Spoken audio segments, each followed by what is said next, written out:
Right now, as you watch this video, someone knows what you searched for this morning.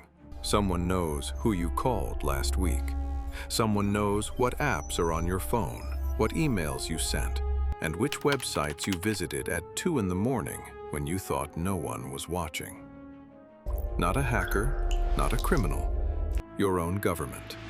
In June 2013, one man sat alone in a darkened hotel room in Hong Kong, curtains drawn, laptop open, and made a decision that would shake the most powerful government on Earth.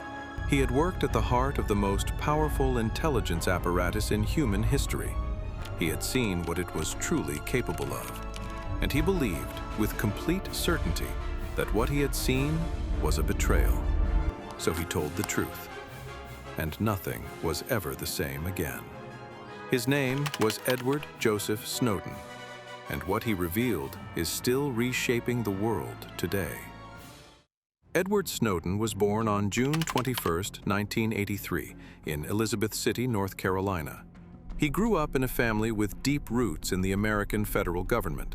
His father served in the Coast Guard. His mother worked for the federal court system. Edward was not a conventional student. He struggled with illness in his mid-teens and never finished high school in the traditional sense, but he was extraordinarily gifted with computers. In an era when most people were still figuring out what the internet was, Edward Snowden was already living inside it. In 2004, he enlisted in the United States Army, aiming to become a Special Forces soldier. He broke both legs in a training accident. He was discharged. He turned to the one thing he'd always been best at. He joined the CIA as a technology specialist in 2006. He worked on computer security. He was granted a top-secret security clearance. By his mid-20s, he had access to some of the most sensitive classified information in the United States government. He later left the CIA and moved into the private contracting world. First Dell, then Booz Allen Hamilton, both deeply embedded in the National Security Agency's operations. The NSA, the most powerful signals intelligence organization ever built. The National Security Agency was established in 1952. Its original mission? Intercept the communications of foreign governments and adversaries, protect American national security. After September 11, 2001, that mission exploded in scope. Under the Patriot Act and a web of secret legal orders, the NSA was authorized to conduct surveillance programs so vast, so invasive, that even most members of Congress had no idea they existed. Edward Snowden, embedded inside these systems, saw the full picture. Program 1, PRISM, a classified program through which the NSA collected internet communications directly from the servers of America's biggest tech companies: Microsoft, Google, Apple, Facebook, YouTube, Skype, Yahoo, emails, chat messages, video calls, photos, documents, stored data, transferred data. The companies cooperated, some willingly, some under legal compulsion, and the public had no idea. Program 2, Bulk Phone Metadata Collection. In partnership with major telecom companies, the NSA was harvesting the metadata of virtually every phone call made in the United States. Not the content of the calls, but the numbers, the times, the durations, the locations. Hundreds of millions of Americans, people who had done nothing wrong, people who had never been accused of any crime, people who were never told. Program 3, X-Keyscore, a system that allowed analysts to search through enormous databases of internet activity, emails, browsing history, searches, with almost no oversight. One analyst described it as the ability to read anyone's email in the world. These were not theories, not rumors, not paranoid fantasies. They were real, operational, and they had been running for years. Snowden didn't act impulsively. By his own account, he'd been wrestling with what he was seeing for years.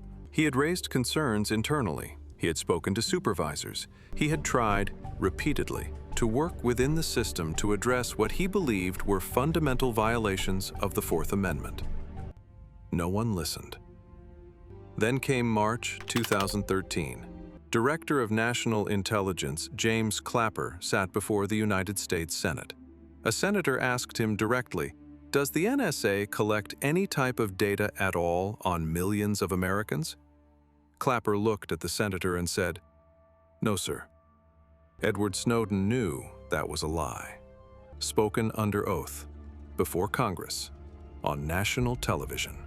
He later said that was the moment his last doubt disappeared. The people charged with overseeing the intelligence community were either being deceived or doing the deceiving themselves. He began copying documents.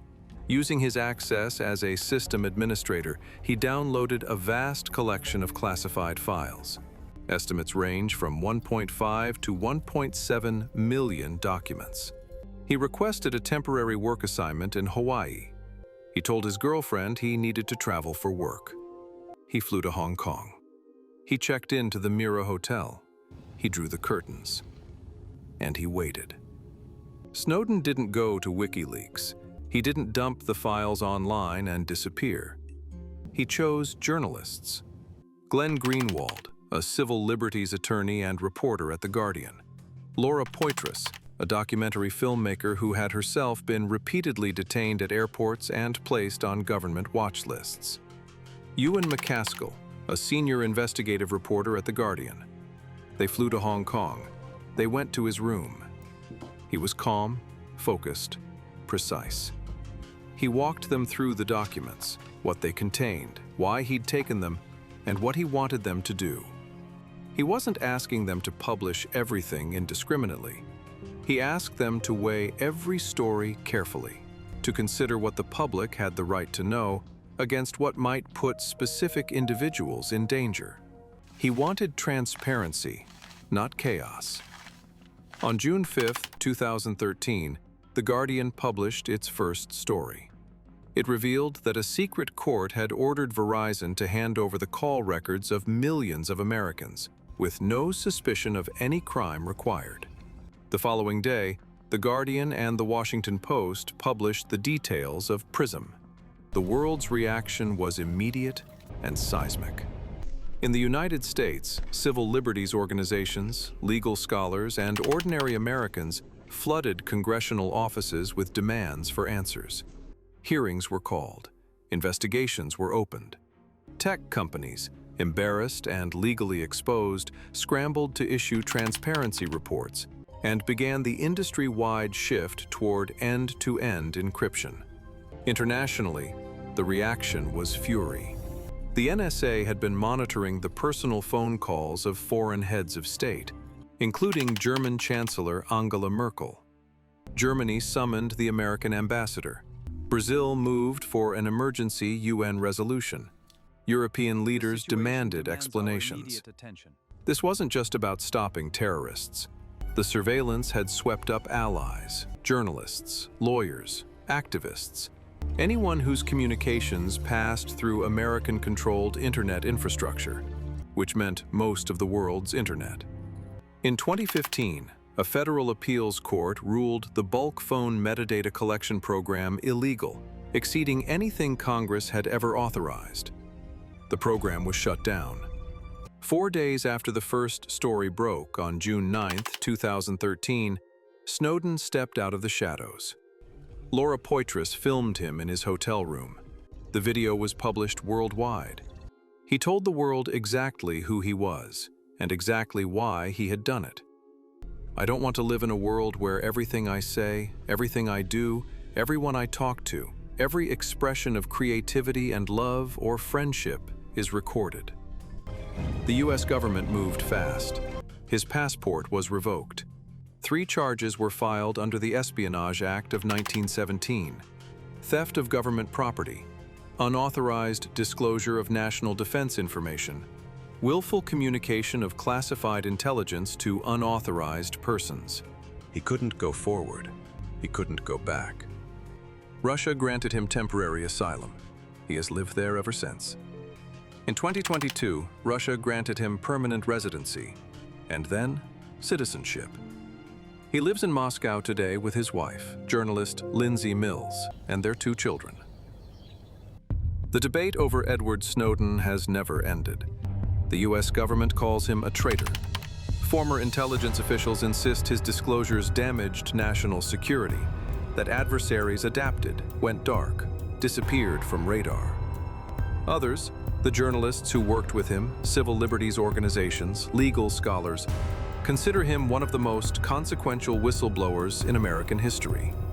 In 2019, a federal court found that the surveillance program Snowden had exposed was not only illegal, but potentially unconstitutional. The very program the Director of National Intelligence had denied existed.